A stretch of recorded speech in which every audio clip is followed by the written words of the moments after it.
Hi friends, ನಿಮ್ಮೆಲ್ಲರಿಗೂ ಕೂಡ ನಿಮ್ಮದೇ ಆಗಿರ್ತಕ್ಕಂಥ ಯೂಟ್ಯೂಬ್ ಚಾನಲ್ ಸ್ಟಡಿ ವಿತ್ ಪರಶುರಾಮ್ಗೆ ಸ್ವಾಗತ ಅಂತ ಹೇಳ್ತಾ, ಪ್ರಥಮ PUC ಕನ್ನಡ ಪ್ರಥಮ ಕಿರು ಪರೀಕ್ಷೆ ಆಗಸ್ಟ್ 2026, ಇಟ್ ಮೀನ್ಸ್ ಆಗಸ್ಟ್ 2ನೇ ವಾರದಲ್ಲಿ 3ರಿಂದ 8ರವರೆಗೆ 3ರಿಂದ 7 ಅಥವಾ 8ರವರೆಗೆ ನಡೀತಾ ಇದ್ದಾವೆ. ಸೊ ಅದಕ್ಕಾಗಿ ಪ್ರಥಮ ಭಾಷೆ ಕನ್ನಡದಲ್ಲಿ ನಾನು ಒಂದು 40 ಅಂಕಗಳ ಪ್ರಶ್ನೆ ಪತ್ರಿಕೆಯನ್ನು ಕೀ ಉತ್ತರದೊಂದಿಗೆ ಹಾಕ್ತಾ ಇದ್ದೀನಿ. ಆಲ್ರೆಡಿ ಕನ್ನಡದಲ್ಲಿ ಬರ್ತಕ್ಕಂಥ ಮೋಸ್ಟ್ ಇಂಪಾರ್ಟೆಂಟ್ ಕ್ವಶನ್ ಹಾಕಿದ್ದೀನಿ, ಇಂಗ್ಲೀಷ್ನಲ್ಲಿ ಎಲ್ಲ ಪದ್ಯದ ಸಮ್ಮರಿಗಳನ್ನು ಹಾಕಿದ್ದೀನಿ, ಅವೆರಡರ ಲಿಂಕನ್ನು ಕೊಟ್ಟಿದ್ದೀನಿ. ಸೊ ಇವಾಗ ಒಂದು 40 ಅಂಕಗಳ ಕ್ವಶನ್ ಪೇಪರನ್ನೇ ಸಾಲ್ವ್ ಮಾಡ್ತೀನಿ. ಸೊ ಖಂಡಿತವಾಗಿ ಇಲ್ಲಿರ್ತಕ್ಕಂಥ ಕ್ವಶನ್ ಪೇಪರ್ಗಳು ಮಾತ್ರ ವೆರಿ ಇಂಪಾರ್ಟೆಂಟ್ ಇದ್ದಾವೆ. ಗ್ಯಾರಂಟಿ ನಿಮ್ಮ ಎಕ್ಸಾಮ್ಗೆ ಯೂಸ್ ಆಗ್ತದೆ. ಚೆನ್ನಾಗಿ ವ್ಯೂಸ್ ಬಂದರೆ ಲೈಕನ್ನು ಕೊಟ್ಟರೆ ಇನ್ನೊಂದು ಪ್ರಶ್ನೆ ಪತ್ರಿಕೆಯನ್ನು ಹಾಕ್ತೀನಿ ಅಂತ ಹೇಳ್ತಾ, ವಿಡಿಯೋನ ಲೈಕ್, ಶೇರ್ ಮತ್ತು ಸಬ್ಸ್ಕ್ರೈಬ್ ಮಾಡೋದನ್ನು ಮಾತ್ರ ಮರೆಯದಿರಿ. ಪಾಠದ ಎಲ್ಲ ವಿಷಯಗಳ ಪ್ರಶ್ನೋತ್ತರಗಳನ್ನು, ನೋಟ್ಸ್ಗಳನ್ನು ಹಾಕ್ತಾಯಿದ್ದೀವಿ, ಅವೆಲ್ಲರಿಗೂ ನೋಡಿ ಅಂತ ಹೇಳ್ತಾ ಪ್ರಶ್ನೆ ಪತ್ರಿಕೆಯನ್ನು ಶುರು ಮಾಡುವ. ಬಹು ಆಯ್ಕೆ ಪ್ರಶ್ನೆಗಳು 3 ಇರ್ತವೆ. ಪ್ರತಿ ಸರಿಯಾದ ಉತ್ತರಕ್ಕೆ 1 ಅಂಕ, 3 ಪ್ರಶ್ನೆ 3 ಅಂಕ. ಪಿನಾಕಪಾನಿ ಎಂದರೆ ಯಾರು ಅಂತ ಕೇಳಿದ್ದಾರೆ. ಅ ಬ್ರಹ್ಮ, ಆ ಶಿವ, ಈ ವಿಷ್ಣು, ಈ ಇಂದ್ರ. ಪಿನಾಕಪಾನಿ ಅಂದರೆ Shiva is the right answer.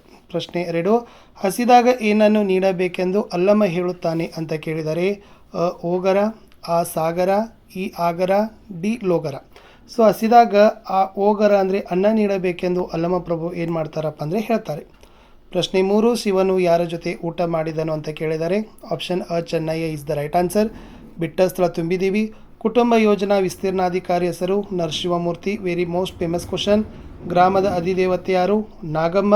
ಬೋಳೆ ಶಂಕರನ ಊರು ಯಾರು? ಶಿವಾಪುರ. ನಿಮಗೆ ಕೆಲವೊಂದಿಷ್ಟು ಹೊಂದಿಸಿ ಬರೆಯೋರು ಕೂಡ ಕೇಳ್ಬೋದು, ಬಟ್ ನಾವು ಮೋಸ್ಟ್ ಏನು ಮಾಡಿದ್ದೀನಿ ಅಂದರೆ ಕೊಟ್ಟಿದ್ದೀನಿ. ಸೊ ಈ 3 ಇರ್ತಕ್ಕಂಥದ್ದು ಪದ್ಯ ಭಾಗಕ್ಕೆ ಸಂಬಂಧಪಟ್ಟಂತೆ ಪ್ರಶ್ನೆಗಳು. ಓಕೆ, 3 ಕೊಟ್ಟಿರ್ತಾರೆ, 2ಕ್ಕೆ ಉತ್ತರಿಸಿ ಬರಬೇಕು. ಪ್ರತಿಯೊಂದಕ್ಕೆ 2 ಅಂಕ, ಒಟ್ಟು 4 ಅಂಕ. ಕರ್ಣನ ಜನ್ಮ ರಹಸ್ಯವನ್ನು ಯಾರು ಅರಿತಿದ್ದರು? ಉತ್ತರ, ಕರ್ಣನ ಜನ್ಮ ರಹಸ್ಯವನ್ನು ದುರ್ಯೋಧನ, ಕುಂತಿ, ಕೃಷ್ಣ, ಸೂರ್ಯ ಮತ್ತು ಸಹದೇವರು ಅರಿತಿದ್ದರು. ಪ್ರಶ್ನೆ 8, ತಗಹು ಮತ್ತು ಸೂತಕಗಳು ಯಾವುವು? ನಿಯಮ ನಿಷ್ಠೆಗಳೆಂಬವು ತಗಹು ಅಂದರೆ ಕಟ್ಟುಪಾಡು, ಶೀಲವೆಂಬುದೇ ಸೂತಕ. ಪ್ರಶ್ನೆ 9, ಮೂರ್ಛಿತಳಾದ ಸೀತೆಯನ್ನು ಲಕ್ಷ್ಮಣ ಹೇಗೆ ಉಪಚರಿಸಿದನು? ಉತ್ತರ, ಮೂರ್ಛೆ ಬಿದ್ದ ಸೀತೆಯನ್ನು ನೋಡಿ ಲಕ್ಷ್ಮಣ ಕಣ್ಣೀರು ಸುರಿಸುತ್ತಾ ಕಾಡಿನಿಂದ ದೊಡ್ಡದೊಂದು ಎಲೆಯನ್ನು ತಂದು ಕೊಡೆಯಂತೆ ಹಿಡಿದು ನೆರಳು ನೀಡಿದನು. ತಾನು ಹೊದ್ದಿದ್ದ ಅಂಗವಸ್ತ್ರದ ತುದಿಯಿಂದ ಗಾಳಿಯನ್ನು ಬೀಸುತ್ತಾ ರಾಮನ ಸೇವೆಯಿಂದ ಈ ರೀತಿಯ ಪರಿಸ್ಥಿತಿ ನೋಡುವಂತಾಯಿತೆ ಎಂದು ದುಃಖಿಸಿದನು. ಮುಂದಿನ 3 ಪ್ರಶ್ನೆಗಳಿದ್ದಾವೆ, ಅವುಗಳು ಕೂಡ ಗದ್ಯ ಭಾಗದಲ್ಲಿದ್ದಾವೆ. 2 ಬರಿಬೇಕು. ಪ್ರತಿ ಸರಿಯಾದ ಉತ್ತರಕ್ಕೆ 2 ಅಂಕ, ಒಟ್ಟು 2 ಪ್ರಶ್ನೆ 4 ಅಂಕ.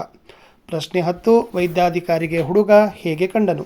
ಉತ್ತರ, ವೈದ್ಯಾಧಿಕಾರಿ ಕತ್ತೆತ್ತಿ ನೋಡಿದಾಗ ಸುಮಾರು ಎತ್ತರದ ನರಪೇತಲ ಅಗಲ ಕಿವಿಗಳ ಹೊಟ್ಟೆ ಡುಬ್ಬನ್ನಂತಿರುವ ಹುಡುಗನೊಬ್ಬನು ಯಾವುದೋ ಅವ್ಯಕ್ತ ನೋವಿನ ಮುಖಭಾವದಲ್ಲಿರುವಂತೆ ಕಂಡ. ಪ್ರಶ್ನೆ 11, ಮುದ್ದೆ ಮಾಡಲು ಬೇಕಾದ ಕೌಶಲ್ಯವೇನು? ಉತ್ತರ, ಕುದಿಯುವ ನೀರಿಗೆ ರಾಗಿ ಹಿಟ್ಟು ಬೆರೆಸಿ ಹದವಾಗಿ ಕುದಿಸಿ ಪಾಕಕ್ಕೆ ಬಂದ ಮಿಶ್ರಣವನ್ನು ಉಂಡೆಗಟ್ಟಬೇಕು. ಗಂಟಾಗದಂತೆ ಪೆಡುಸಾಗದಂತೆ ಪಳಗಿದ ಕೈಗಳಿಂದ ಮುದ್ದೆ ಮಾಡಬೇಕು. ಹಬೆಯಾಡುವ ಮುದ್ದೆಯನ್ನು ಕೈವದ್ದೆ ಮಾಡಿಕೊಂಡು ಉಂಡೆಗಟ್ಟುವುದಕ್ಕೆ ಅನುಭವ ಬೆರೆತ ಕೌಶಲ್ಯ ಇರಬೇಕು.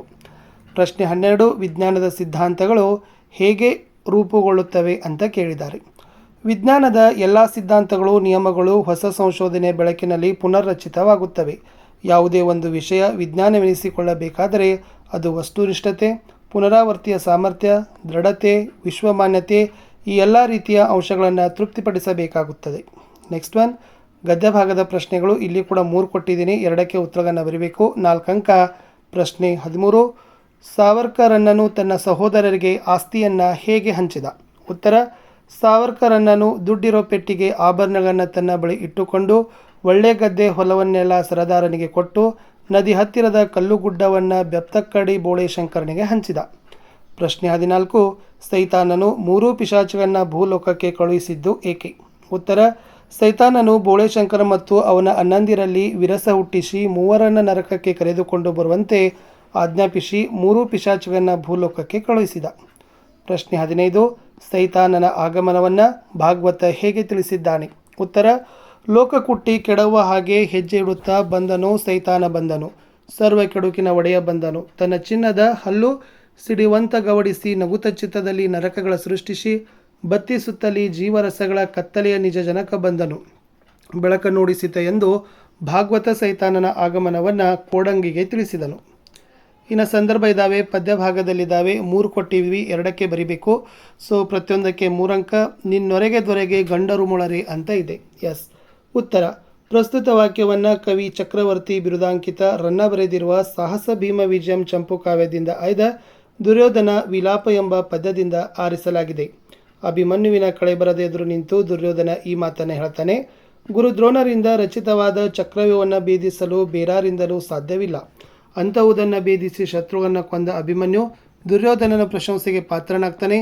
ಅಭಿಮನ್ಯುವಿನ ಪೌರುಷಕ್ಕೆ ಸರಿಸಾಟಿಯಾದ ವೀರರು ಯಾರಿದ್ದಾರೆ ಎಂದು ದುರ್ಯೋಧನನು ಮುಕ್ತ ಮನಸ್ಸಿನಿಂದ ಹೊಗಳುವ ಸಂದರ್ಭವಿದಾಗಿದೆ. ಗುಣಕ್ಕೆ ಮತ್ಸರ ಪಡೆದ ದುರ್ಯೋಧನನ ಉದಾತ್ತ ವ್ಯಕ್ತಿತ್ವ ಮನಸೆಳೆಯುತ್ತದೆ ಅಂತ ಇದೆ. ನೆಕ್ಸ್ಟ್ ವಾಕ್ಯ ಕಾವೇರಿ ಸೋಂಕಿದರ ಪಾಪಮಂ ಸೋವೇರಿ ಅಂತ ಇದೆ. ಆಯ್ಕೆ ಈ ಪ್ರಸ್ತುತ ಸಂದರ್ಭ ಹೇಳಿಕೆಯನ್ನು ರಗಳೆ ಕವಿ ಎಂದು ಪ್ರಸಿದ್ಧಿ ಪಡೆದಿರುವ ಹರಿಹರ ರಚಿಸಿರುವ ದೇವನೊಲಿದವನ ಕುಲವೇ ಸತ್ಕುಲಂ ಎಂಬ ರಗಳೆಯಿಂದ ಆರಿಸಿಕೊಳ್ಳಲಾಗಿದೆ. ಈ ಮಾತನ್ನು ಕವಿಯು ಚೋಳ ರಾಜ್ಯದಲ್ಲಿ ಹರಿಯುವ ಕಾವೇರಿ ನದಿಯ ಬಗ್ಗೆ ವರ್ಣಿಸುವಾಗ ಹೇಳಿದ್ದಾರೆ. ಚೋಳ ದೇಶವು ಕಾವೇರಿಯ ಸ್ಪರ್ಶದಿಂದ ಪಾಪಮುಕ್ತವಾಗಿದೆ. ಸಕಲ ಸಸ್ಯರಾಶಿಯನ್ನು ಕಾಪಾಡುತ್ತಾ ನಾಡಿಗೆ ಭಕ್ತಿರಸವನ್ನು ಕಾವೇರಿ ಹರಿಸುತ್ತಿದ್ದಾಳೆ. ಅಮೃತಮಯವಾದ ನೀರಿನಿಂದ ಭೂತಳ ಪುಣ್ಯಭೂಮಿಯಂತೆ ಕಂಗೊಳಿಸುತ್ತಿದೆ ಎಂದು ವರ್ಣಿಸುವ ಸಂದರ್ಭವಿದು. ದಕ್ಷಿಣ ಗಂಗೆ ಎನಿಸಿರುವ ಕಾವೇರಿ ನದಿಯು ಪಾಪಗಳನ್ನು ತೊಳೆಯುವ ಪಾವನೆಯಾಗಿದ್ದಾಳೆ ಎಂಬುದನ್ನು ಹರಿಹರಣ ವರ್ಣನೆಯಲ್ಲಿ ವ್ಯಕ್ತವಾಗಿದೆ ಅಂತ ಬರೆದರೆ ಸಾಕು. ಮುಂದಿನ ಪ್ರಶ್ನೆ ಜನಕಂಗೆ ನಾವನ್ಯರಲ್ಲ. ಉತ್ತರ ಈ ವಾಕ್ಯವನ್ನು ಉಪಮಾಲೋಲ ಎಂದು ಬಿರುದಾಂಕಿತ ಲಕ್ಷ್ಮೀಶ ಕವಿ ಬರೆದಿರುವ ಜೈಮಿನಿ ಭಾರತ ಎಂಬ ಷಟ್ಪದಿ ಕಾವ್ಯದ ಹಲುಬಿದಳ್ ಕಲ್ಮರಂ ಕರಗುವಂತೆ ಎಂಬ ಪದ್ಯಪಾಠದಿಂದ ಆರಿಸಲಾಗಿದೆ. ಈ ಮಾತನ್ನು ಮಹರ್ಷಿ ವಾಲ್ಮೀಕಿಯು ದಿಕ್ಕೆಟ್ಟು ರೋಧಿಸುತ್ತಿದ್ದ ಸೀತೆಗೆ ಹೇಳ್ತಾರೆ. ವಾಲ್ಮೀಕಿಯು ತನ್ನ ಶಿಷ್ಯರೊಂದಿಗೆ ಯೂಪಸ್ತಂಭವನ್ನು ಹುಡುಕುತ್ತಾ ಕಾಡಿಗೆ ಬರ್ತಾರೆ. ವನದೇವತೆಯಂತೆ ರೋಧಿಸುತ್ತಿದ್ದ ಸೀತೆಯನ್ನು ನೋಡ್ತಾರೆ. ತುಂಬು ಗರ್ಭಿಣಿಯಾಗಿದ್ದ ಆಕೆಯನ್ನು ಸಂತೈಸಿ ತಮ್ಮ ಆಶ್ರಮಕ್ಕೆ ಬಂದು ಸುಖವಾಗಿರುವಂತೆ ಸಮಾಧಾನಪಡಿಸುತ್ತಾರೆ. ಅಲ್ಲದೆ ಸೀತೆಗೆ ವಿಶ್ವಾಸ ಬರುವಂತೆ ಜನಕ ಮಹಾರಾಜರಿಗೆ ತಾನು ಪರಿಚಿತರೇ ಹೊರತು ಅನ್ಯರಲ್ಲ, ಸಂದೇಹ ಬೇಡವೆಂದು ಸೀತೆಗೆ ಹೇಳಿದ ಸಂದರ್ಭವಿದು ಅಂತ ಬರೆದರೆ ಸಾಕು. 5-6 ವಾಕ್ಯದಲ್ಲಿ ಉತ್ತರಿಸಬೇಕು. ಇದು ಪದ್ಯಪಾಠದ ಪ್ರಶ್ನೆ ಇತ್ತು. 4 ಅಂಕ. 2 ಪ್ರಶ್ನೆ ಕೊಟ್ಟಿವಿ, 1ಕ್ಕೆ ಉತ್ತರವನ್ನು ಬರೀಬೇಕು. ದ್ರೋಣನ ಕಳೆಬರವನ್ನು ಕಂಡು ದುರ್ಯೋಧನ ಹೇಗೆ ದುಃಖಿಸುತ್ತಾನೆ ಅಂತ ಕೇಳಿದರೆ ವೆರಿ ಮೋಸ್ಟ್ ಇಂಪಾರ್ಟೆಂಟ್. ಉತ್ತರ ಬಾಣಗಳಿಂದ ಜರ್ಜರಿತನದ ದ್ರೋಣನ ಕಳೆಬರವನ್ನು ಕಂಡು ದುರ್ಯೋಧನನು ದುಃಖಿತನಾಗುತ್ತಾನೆ. ದುಷ್ಟದುಮ್ನನಿಂದ ವಿಚಿತ್ರವಾಗಿ ಶಿರಚ್ಛೇದನಗೊಂಡ ದ್ರೋಣರು ತಮ್ಮ ಕೈಯಲ್ಲಿಯೇ ತಲೆಯನ್ನು ಹಿಡಿದು ಮಡಿದಿದ್ದಾರೆ. ದ್ರೋಣರ ಈ ಸ್ಥಿತಿಯನ್ನು ನೋಡಿದ ದುರ್ಯೋಧನನು, ನಿಮ್ಮ ಬಿಲ್ವಿದ್ಯಾ ಚಾತುರ್ಯಕ್ಕೆ ಅರ್ಜುನನ ಸಮಾನನೇ, ಶಿವನು ನಿಮ್ಮನ್ನು ಗೆಲ್ಲಲು ಅಸಾಧ್ಯವೆಂಬುದು ನಮಗೆ ಗೊತ್ತು. ಆದರೆ ನಿಮ್ಮ ಉಪೇಕ್ಷೆಯಿಂದ ಈ ಸಾವು ಸಂಭವಿಸಿತೆ ಗೊತ್ತಿಲ್ಲ. ಬಹುಶಃ ನನ್ನ ಕರ್ಮಫಲದಿಂದ ನಿಮಗಿಂತ ಸಾವು ಸಂಭವಿಸಿರಬಹುದು ಎಂದು ದುಃಖಿಸುತ್ತಾ ದ್ರೋಣರ ಕಳೆಬರದ ಸುತ್ತ 3 ಸಲ ಪ್ರದಕ್ಷಿಣೆ ಹಾಕುತ್ತಾನೆ. ನೆಕ್ಸ್ಟ್ ಒನ್, ಬದುಕು ಸಾರ್ಥಕವಾಗಬೇಕಾದರೆ ಯಾವ ಅಂಶಗಳು ಇರಬೇಕೆಂದು ಅಕ್ಕ ಮಹಾದೇವಿ ಹೇಳ್ತಾಳೆ. ಉತ್ತರ ಬದುಕು ಸಾರ್ಥಕವಾಗಬೇಕಾದರೆ ನಮ್ಮ ಕಣ್ಣುಗಳು ಯಾವಾಗಲೂ ಗುರು ಹಿರಿಯರನ್ನು ನೋಡುತ್ತಾ ಅವರ ಮಾರ್ಗದರ್ಶನದಲ್ಲಿ ನಡೆಯುತ್ತಿರಬೇಕು. ಕಿವಿಗಳು ಪುರಾತನರ ಸಂಗೀತವನ್ನು ಕೇಳುತ್ತಿರಬೇಕು. ನಾಲಿಗೆ ಆಡುವ ಮಾತನ್ನು ಸತ್ಯವನ್ನೇ ಆಡಬೇಕು. ಸಂಭಾಷಣೆ ಮಾಡಿದರೆ ಸದ್ಭಕ್ತರೊಂದಿಗಿರಬೇಕು. ಸತ್ಪಾತ್ರರಿಗೆ ದಾನ ಮಾಡುವ ಕೈಗಳಿರಬೇಕು. ಶಿವಗಣರೊಂದಿಗೆ ಜೀವಿಸುವ ಅವಕಾಶ ದೊರೆತರೆ ಬದುಕು ಸಾರ್ಥಕವಾಗ್ತದೆ ಎಂದು ಅಕ್ಕ ಮಹಾದೇವಿ ಹೇಳ್ತಾಳೆ ಅಂತ ಬರೆದ್ರೆ ಸಾಕು. ಇನ್ನು ಇನ್ನೊಂದು ಕೇಳಿತು ಪದ್ಯಭಾಗದಿಂದ, ಸೀತೆ ಕಲ್ಮರಂ ಕರಗುವಂತೆ ದುಃಖಿಸುವ ಪರಿಯನ್ನು ವಿವರಿಸಿರಿ. ಸೀತೆಯು ಮೂರ್ಛೆಯಿಂದ ಎಚ್ಚರಗೊಂಡು ಮುಂದಿನ ದಾರಿಯ ಬಗ್ಗೆ ಯೋಚಿಸುತ್ತಾಳೆ.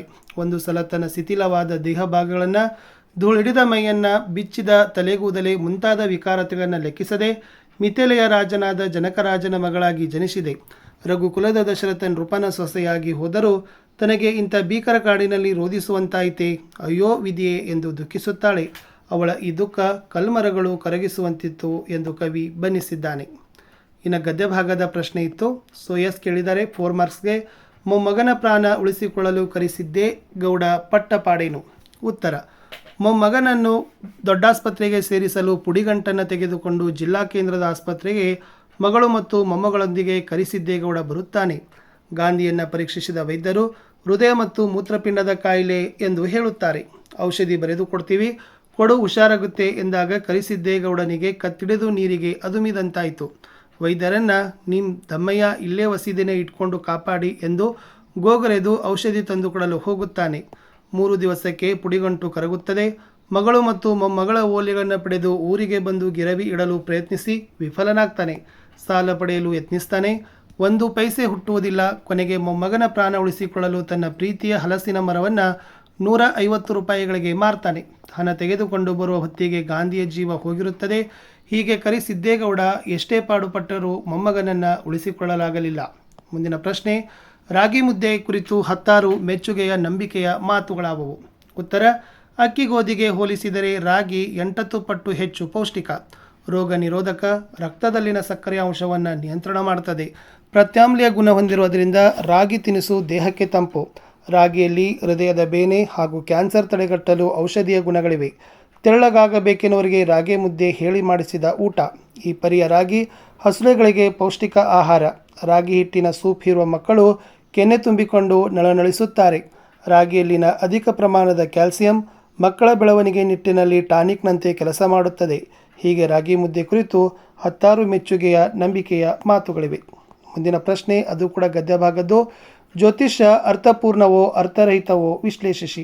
ಉತ್ತರ, ಜ್ಯೋತಿಷ್ಯವು ಅರ್ಥರಹಿತವೆಂದು ಲೇಖಕರು ಸೋದಾಹರಣವಾಗಿ ಸಾಬೀತುಪಡಿಸಿದ್ದಾರೆ. ಜ್ಯೋತಿಷ್ಯವು ವಸ್ತುನಿಷ್ಠತೆ, ಪುನರಾವರ್ತಿಯ ಸಾಮರ್ಥ್ಯ, ದೃಢತೆ, ವಿಶ್ವಮಾನ್ಯತೆಯ ಲಕ್ಷಣಗಳನ್ನು ಹೊಂದಿಲ್ಲ. ಜ್ಯೋತಿಷ್ಯದಲ್ಲಿ ಹೇಳುವ ರಾಹು, ಕೇತು, ಸೂರ್ಯ, ಚಂದ್ರರು ಗ್ರಹಗಳೇ ಅಲ್ಲ. ರಾಹುಕೇತುಗಳು ಅಸ್ತಿತ್ವದಲ್ಲೇ ಇಲ್ಲ. ಹೀಗಾಗಿ ರಾಹುಕಾಲ, ಗುಳಿಕ ಕಾಲ, ಯಮಗಂಡ ಕಾಲಗಳಲ್ಲಿ ಅರ್ಥವಿಲ್ಲ. ಗ್ರಹಗತಿಗಳ ಆಧಾರದಿಂದ ಬರೆಯುವುದೆಂದು ಹೇಳಲಾಗುವ ಜಾತಕಗಳು ಅರ್ಥರಹಿತವಾಗಿವೆ. ಎಷ್ಟೋ ಘಟನೆಗಳು ಜಾತಕಗಳಿಗೆ ಹೊಂದಿಕೆಯಾಗದೆ ಹಾಸ್ಯಾಸ್ಪದವೆನಿಸಿದೆ. ಜ್ಯೋತಿಷ್ಯ ಮತ್ತಿತರ ಸಂಗತಿಗಳು ದುರ್ಬಲ ಮನಸ್ಸಿನ ಸಂಗತಿಗಳು ಎಂದು ವಿವೇಕಾನಂದರು ಅಭಿಪ್ರಾಯ ವ್ಯಕ್ತಪಡಿಸುತ್ತಾರೆ. ಬುದ್ಧನು ನಕ್ಷತ್ರಗಳ ಲೆಕ್ಕಾಚಾರದಂಥ ತಂತ್ರಗಳಿಂದ ಯಾರು ಜೀವನ ನಡೆಸುತ್ತಾರೋ ಅವರಿಂದ ದೂರವಿರಬೇಕು ಎನ್ನುತ್ತಾನೆ. ಒಟ್ಟಾರೆ ಜ್ಯೋತಿಷ್ಯ ಜಾಣತನದ ತಂತ್ರಗಳಿಂದ ಮುಗ್ಧ ಜನರನ್ನು ಭಯದಲ್ಲಿರಿಸಿ ಅವರ ಸುಲಿಗೆಗೆ ಕಾರಣವಾಗ್ತದೆ. ಅದೊಂದು ವಾಣಿಜ್ಯವಾಗಿದೆ ಎನ್ನುವ ಮೂಲಕ ಅರ್ಥರಹಿತವೆಂದು ಲೇಖಕರು ವಿಶ್ಲೇಷಣೆಯನ್ನು ಮಾಡ್ತಾರೆ. ಇನ್ನು ನಾಟಕದಿಂದ ಪ್ರಶ್ನೆಗಳಿದ್ದಾವೆ. ಒಂದಕ್ಕೆ ಉತ್ತರವನ್ನು ಬರೀಬೇಕು. ರಾಜಕುಮಾರಿಯ ಹೊಟ್ಟೆ ನೋವು ಪ್ರಸಂಗದಿಂದ ಬೋಳೆಶಂಕರ ರಾಜನಾದ ಕಥೆಯನ್ನು ತಿಳಿಸಿ. ಉತ್ತರ, ಬೋಳೆಶಂಕರನು ವಶಪಡಿಸಿಕೊಳ್ಳುವ ಉದ್ದೇಶದಿಂದ ಪಿಶಾಚಿಯು ರಾಜಕುಮಾರಿಯನ್ನು ಹಿಡಿಯುತ್ತದೆ. ಹೊಟ್ಟೆ ನೋವು ಬಂದ ರಾಜಕುಮಾರಿಯ ರೋಗ ವಾಸಿ ಮಾಡಿದವರಿಗೆ ಪೂರ್ಣ ರಾಜ್ಯದೊಂದಿಗೆ ರಾಜಕುಮಾರಿಯ ಮದುವೆಯನ್ನು ಮಾಡಿಸುತ್ತೇನೆಂದು ರಾಜ ಡಂಗುರ ಸಾರಿಸುತ್ತಾನೆ. ಕೋಡಂಗಿಯು ಬೋಳೆಶಂಕರನಿಗೆ ಈ ವಿಷಯ ತಿಳಿಸಿ ಅರಮನೆಗೆ ಕರೆತರುತ್ತಾನೆ. ರಾಜವೈದ್ಯರಿಂದ ವಾಸಿಯಾಗದ ರೋಗ ಹಾದಿ ಬೀದಿ ದಾಸಯ್ಯಗಳು ಬೆಪ್ತಕ್ಕಡಿಗಳಿಂದ ಸರಿಯಾಗುತ್ತದೆ ಎಂದು ಮಂತ್ರಿ ವ್ಯಂಗ್ಯವಾಡುತ್ತಾನೆ. ನಂಬಿಕೆ ಇದ್ದರೆ ಮದ್ದು ಕೊಡುತ್ತೇನೆಂದು ಹೇಳಿ ಬೋಳೆಶಂಕರನು ಬೇರನ್ನು ಕೊಟ್ಟು ರಾಜಕುಮಾರಿಗೆ ಜಗಿದು ನುಂಗಲು ಹೇಳಿ ಶಿವ ಒಳ್ಳೇದು ಮಾಡಲಿ ಎನ್ನುತ್ತಾನೆ. ಶಿವನ ಹೆಸರು ಹೇಳಿದ ಪಿಶಾಚಿ ರಾಜಕುಮಾರಿಯನ್ನು ಬಿಟ್ಟು ಹೊರಬಂದು ಸಾಯುತ್ತದೆ. ರಾಜಕುಮಾರಿಯ ರೋಗ ವಾಸಿಯಾದ ಕಾರಣದಿಂದ ರಾಜ ತನ್ನ ಮಾತಿನಂತೆ ರಾಜ್ಯ ಹಾಗೂ ಮಗಳನ್ನು ಬೋಳೆಶಂಕರನಿಗೆ ಕೊಡುತ್ತಾನೆ. ಹೀಗೆ ರಾಜಕುಮಾರಿಯ ಹೊಟ್ಟೆ ನೋವಿನ ಪ್ರಸಂಗ ಬೋಳೆಶಂಕರನನ್ನು ರಾಜನನ್ನಾಗಿ ಮಾಡ್ತದೆ. ನೆಕ್ಸ್ಟ್, ತನ್ನ ಕನಸನ್ನು ಕುರಿತು ಬೋಳೆಶಂಕರ ಮಂತ್ರಿಗೆ ಹೇಳಿದ್ದೇನು? ಉತ್ತರ, ಮಂತ್ರಿ ಬೋಳೆಶಂಕರನಿಗೆ ರಾಜ ಪದವಿಯನ್ನು ಒಪ್ಪಿಕೊಳ್ಳಬೇಕು ಎಂದಾಗ ಬೋಳೆಶಂಕರನು ರಾಜನಾಗಲು ಕೆಲವು ನಿಯಮಗಳಿವೆ ಎಂದು ಹೇಳಿ ತನ್ನ ಕನಸನ್ನು ವಿವರಿಸುತ್ತಾನೆ. ತಾನು ರಾಜನಾದರೆ ರಾಜ್ಯದಲ್ಲಿ ಸೈನ್ಯ ಇರೋದಿಲ್ಲ, ತೆರಿಗೆಗಳು ಇರೋದಿಲ್ಲ, ನಾಣ್ಯಗಳು ಇರೋದಿಲ್ಲ. ರಾಜರಾಣಿಯರಿಂದ ಹಿಡಿದು ಎಲ್ಲರೂ ದುಡಿತಾರೆ, ಎಲ್ಲರೂ ಉಣ್ಣುತ್ತಾರೆ. ದುಡಿಯುವ ಸೋಂಬೇರಿಗಳಿಗೆ ಖಂಡಿತ ಅವಕಾಶವಿಲ್ಲ. ಯಾರು ಏನನ್ನ ಸಂಗ್ರಹಿಸಬಾರದು. ವಿನಿಮಯ ಪದ್ಧತಿ ಇರಬೇಕು. ಅದರಿಂದ ನಾಣ್ಯ ಹಾಗೂ ಅದರ ಸಂಗ್ರಹದ ಅವಶ್ಯಕತೆ ಇಲ್ಲ. ಇದರಿಂದ ಅನ್ಯರೂ ದಾಳಿ ಮಾಡುವುದಿಲ್ಲ. ಕಾನೂನು ಉಲ್ಲಂಘಿಸಿ ದಾರಿ ತಪ್ಪಿಗದವರಿಗೆ ಗಾದೆ ಬಲ್ಲವರು ಬುದ್ಧಿ ಹೇಳುತ್ತಾರೆ. ಎಂಜಲು ತಿನ್ನುವ ಅನೇಕ ಪದ್ಧತಿಗಳನ್ನು ಬಿಟ್ಟು ಸರಳ ಹಾಗೂ ಉಪಯುಕ್ತವಾದ ನನ್ನ ಪದ್ಧತಿಯಿಂದ ದುಡಿದು ಬದುಕೋಣ ಎಂಬ ಕನಸಿನ ರಾಜ್ಯಾಡಳಿತದ ಬಗ್ಗೆ ಮಂತ್ರಿಗೆ ಹೇಳ್ತಾನೆ. ಭಾಷಾಭ್ಯಾಸ ಇದೆ. 3ಕ್ಕೆ ಉತ್ತರ ಬರೀಬೇಕು. ನಾನಾರ್ಥ ಕೇಳಿದ್ದಾರೆ. ಅಡಿ, ಪಾದ, ಅಳತೆ, ಕೆಳಗೆ, ಕರ, ಹಸ್ತ, ಕೈ, ಕಂದಾಯ. ಗುರು ಅಂದರೆ ಉಪಾಧ್ಯಾಯ ಮತ್ತು ಘನವಾದ. ತತ್ಸಮಗಳನ್ನು ಕೇಳಿದರೆ 2 ಬರಿಬೇಕಾಗಿತ್ತು. ದನಿ, ಧ್ವನಿ, ಬಿಜ್ಜೆ, ವಿದ್ಯೆ, ರಕ್ಕಸ, ರಾಕ್ಷಸ. ಪದ ಬಿಡಿಸಿ ಬರಿಬೇಕಿತ್ತು. ಗುಪ್ತಾರಾಧನೆ, ಗುಪ್ತ ಪ್ಲಸ್ ಆರಾಧನೆ, ಬಾಲಕರಾಶ್ರಮ, ಬಾಲಕರ ಪ್ಲಸ್ ಆಶ್ರಮ, ರಸಾನುಭವ, ರಸ ಪ್ಲಸ್ ಅನುಭವ. ಇನ್ನು ನಾನಾರ್ಥಗಳನ್ನು ಕೇಳಿದ್ದಾರೆ. ಪತಾಕೆ, ಬಾವುಟ, ಧ್ವಜ, ಚಿನ್ನ, ಹೊನ್ನು, ಬಂಗಾರ, ಗಜ, ಆನೆ ಮತ್ತು ಕರಿ. ಲಾಸ್ಟ್ ವಿರುದ್ಧಾರ್ಥಕ ಪದ ಇತ್ತು.